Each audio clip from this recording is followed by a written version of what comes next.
ട്രൈപോഡിൽ ഒരു ക്യാമറ വെച്ച് ഒരു സ്ട്രീറ്റ് ലൈറ്റുള്ള ഭാഗത്ത് നിന്ന് ഓരോ വണ്ടിയും വരുമ്പോൾ ഫ്ലാഷ് അടിച്ചാൽ പോരെ, മനസ്സിലായോ? ഓരോ വണ്ടിയിലും ഫ്ലാഷ് അടിച്ചാൽ ഹൈ ബീം ആണെന്നുണ്ടെങ്കിൽ എല്ലാം കേസുകൾ കിട്ടും. അത്രയും നിസ്സാരമായിട്ട് പിടിക്കാവുന്ന ഒരു ഒഫൻസാണ് high beam violation. High beam ഉപയോഗിക്കുന്ന വളരെ റെസ്ട്രിക്റ്റഡ് ആയിട്ടുള്ള സ്ഥലങ്ങളിൽ മാത്രമേ ഹൈ ബീം ഉപയോഗിക്കാവുന്നതാണ് ഈ പറഞ്ഞതിൻ്റെ എല്ലാവരും രത്നം ചൂടുക. അവസാനം വീണ്ടും പറയാം, ഹെഡ്ലൈറ്റ് ഉപയോഗിക്കുന്നതിന് 4 പ്രോട്ടോക്കോളുണ്ട്.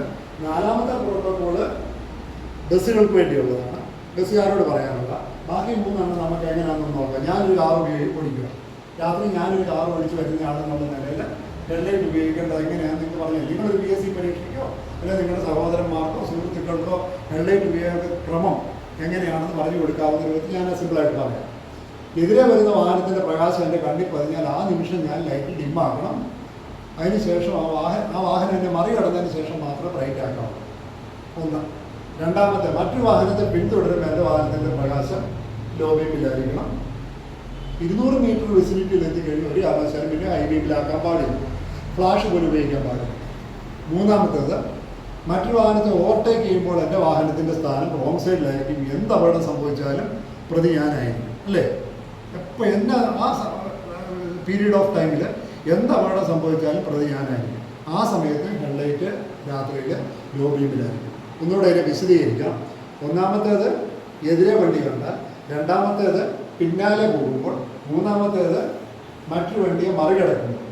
ഇതിന് 3നെ ഒന്നുകൂടെ വിശദീകരിച്ചാലേ നമ്മുടെ മനസ്സിൽ നിൽക്കുകയുള്ളൂ. എന്നാലും ഓർക്കാൻ, 1 എതിരെ, 2 പിന്നാലെ പോകുമ്പോൾ, 3ാമത്തെ ഓവർടേക്ക് ചെയ്യുമ്പോൾ. ഓർക്കുമല്ലോ, മറന്നു പോകുമല്ലോ ഒരാൾ. ആ 3 സന്ദർഭങ്ങളിലും ഹെഡ്ലൈറ്റ് ഡിം ആയിരിക്കണം.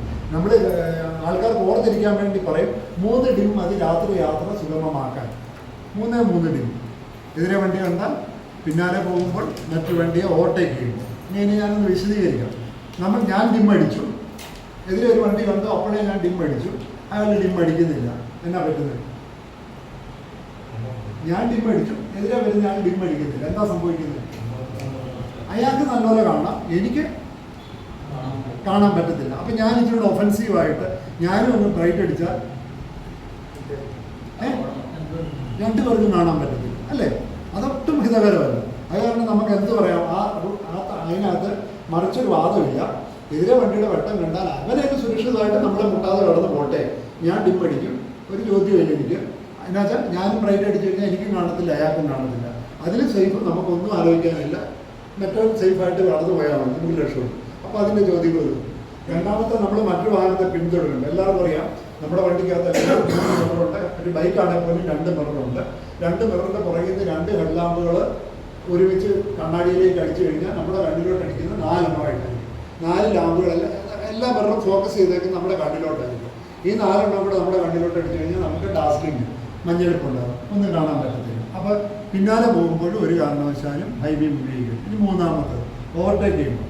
ഓവർടേക്ക് ചെയ്യുക എന്ന് പറയുന്നത് ഒരു 4 കാര്യങ്ങൾ നമ്മളുടെ മനസ്സിനോട് ചോദിച്ചു 4 കാര്യങ്ങളോട് ചേർത്തൊരു ജഡ്ജ്മെൻറ്റ് നടത്തുന്നതാണ് ഡ്രൈവിങ്ങിലെ ഓവർടേക്ക്. ഡ്രൈവിങ്ങിലുടനീളം നമ്മുടെ ജഡ്ജ്മെൻറ്റുകളാണ്.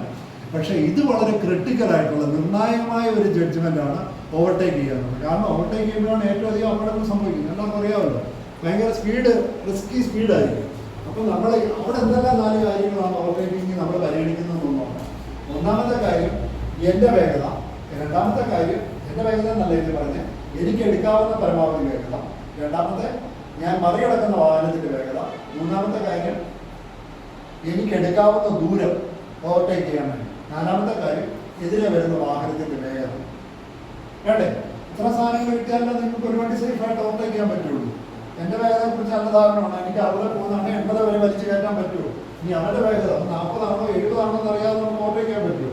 പിന്നെ 3ാമത്തേത്, എനിക്ക് എത്രത്തോളം ദൂരം എടുക്കാൻ പറ്റും. തൊട്ട് മുന്നിലൊരു വളവാണെങ്കിൽ നമുക്ക് ഓവർടേക്ക് ചെയ്യാൻ പറ്റുമോ? അല്ലെ തൊട്ട് മുന്നിലൊരു പാലമാണെങ്കിൽ ഓവർടേക്ക് ചെയ്യാൻ പറ്റുമോ?